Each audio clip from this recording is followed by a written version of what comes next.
Hi all. Let us discuss about data warehouse modeling. So where we'll be seeing data cube and OLAP. OLAP is actually online analytical processing. So data warehouse is based on a multi-dimensional data model which views data in the form of a data cube. So multi-dimensional data means you have n dimensions. Example for one dimension is location. So that is a one dimensional data. Similarly, when you have n such dimensions, you call it as a multi-dimensional model. So this multi-dimensional model, the dimension can also be referred to as attributes. So location is also an attribute. So n dimensional data means the data has n attributes, or in other words, data has n features. So a data cube such as sales, for example, allows data to be modeled and viewed in multiple dimensions. So basically we have two tables, dimensional tables and fact table, to represent the multi-dimensional data. So in dimensional table, in our example, we will be storing things like item, name, brand type, and day, the item name and brand type in one table called item, and in another table we will be storing day, week, month, quarter and year, and the name of the table will be time. So these examples are called dimension tables. Similarly, we can have fact tables which contains measures such as how many dollars sold and keys to each of the related dimension tables. So there will be link or keys to each of these dimension tables. So you can see a fact table will be present at the center, and links from this fact table goes to all the dimension tables. So fact table actually contains measures, or you can say an aggregate or summarized value. For example, your CGPA is actually a measure of your academic progress. So in data warehousing literature, an n-dimensional base cube is called a base cuboid. So we represent this n-dimensional data as a cube, and such a base cube is called as a base cuboid. And the topmost zero dimension cuboid which holds the highest level of summarization. So that zero dimensional cuboid is called as an apex cuboid. So the lattice of cuboids forms a data cube. So we will see example for a data cube now. So this figure corresponds to a lattice of cuboids, where you can see a zero dimensional cuboid or apex cuboid at the top, where you have the summarized information or aggregate information of your n dimensional data. So when you go down, you can see here one dimensional cuboids, where you can get one dimensional aggregate information, right? So this will be a time table, and this is item table, this is location, supplier, and when you go down, you can see that the dimension will get increased. So it becomes two dimensional here. So where you can see time and item combined together, time and location combined together. Similarly, and three, when you go to three dimensional cuboid, you can see three dimensions, and finally you have four dimensions. So there are various schemas to represent these multi-dimensional data models. So let's see what all schemas are available. So first one is star schema. What is actually schema? Schema represents the structure of a database. So what is star schema? Star schema, in star schema, a fact table will be present in the middle, and it will be connected to a set of dimensional tables. We will see the example for this star schema later on. And what is a snowflake schema? It is actually a refinement or modification to star schema, where some dimensional hierarchy is normalized into a smaller set of dimensional tables, forming a shape similar to snowflake. So what is the need of normalization? Only to remove the redundancies. So in star schema there will be redundancies available. So if you want to remove those redundancies, we should go for snowflake schema. And a further enhancement to this snowflake schema is fact constellation, where you can further reduce the redundancies. So multiple fact tables share dimension tables viewed as a collection of stars, like galaxy schema. So that sort of a schema you call it as a fact constellation, where you further reduce the redundancies. Okay.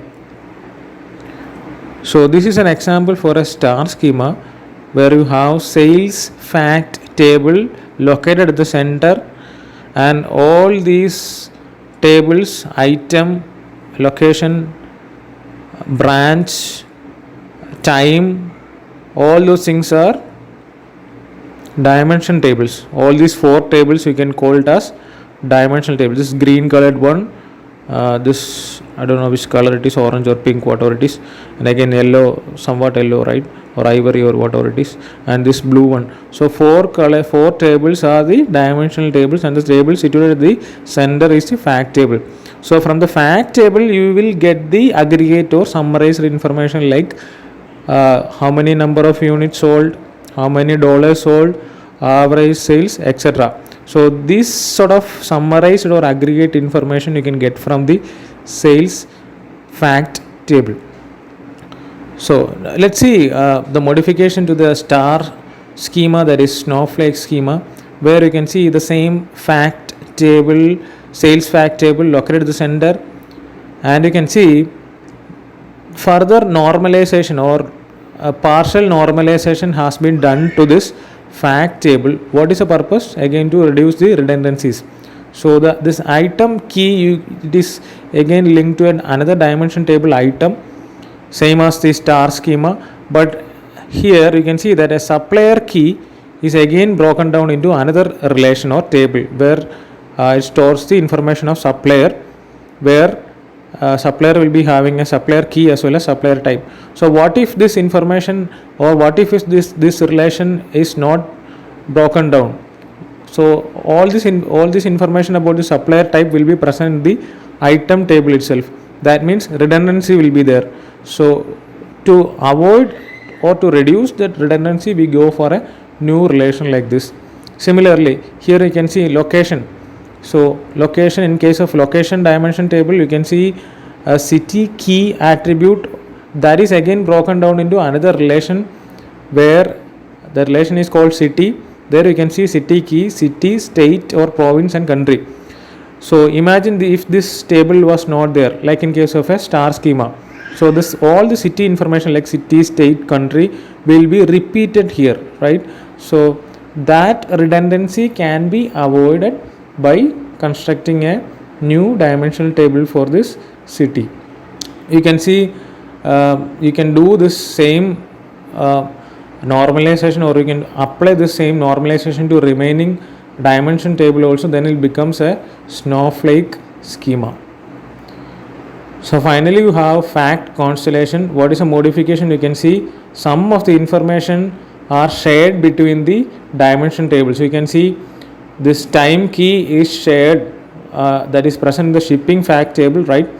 So that is shared here also, and you can see this shipper key that is shared between shipping fact table and shipper table.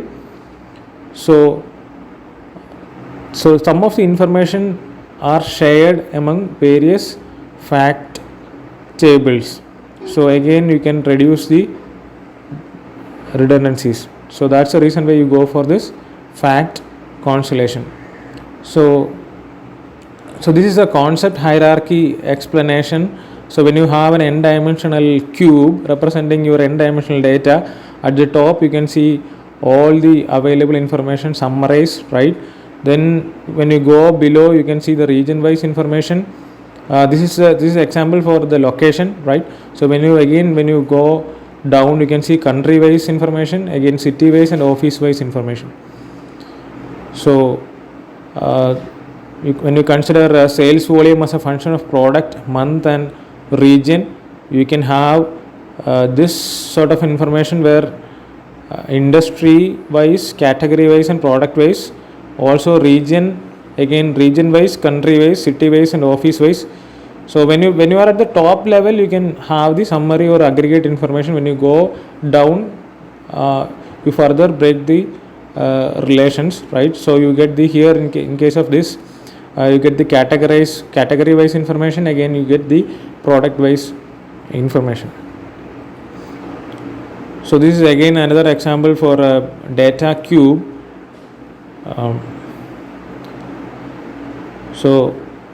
The cuboid representing this data cube, you can see here where this 0-dimensional cuboid represents all entire summarized information. Then when you go for 1-dimensional cuboid, you can have product wise data, date wise and country wise data. You can see here product wise, date wise and country wise data. And when you again go beyond that, you can have 2-dimensional cuboids and 3-dimensional cuboids. So that's all guys about this data cube. Now we see what all are the type of operations which we can perform inside a data cube. So basically you have 4 operations. There is roll up or drill up, drill down or roll down, slice and dice, pivot or rotate and drill across.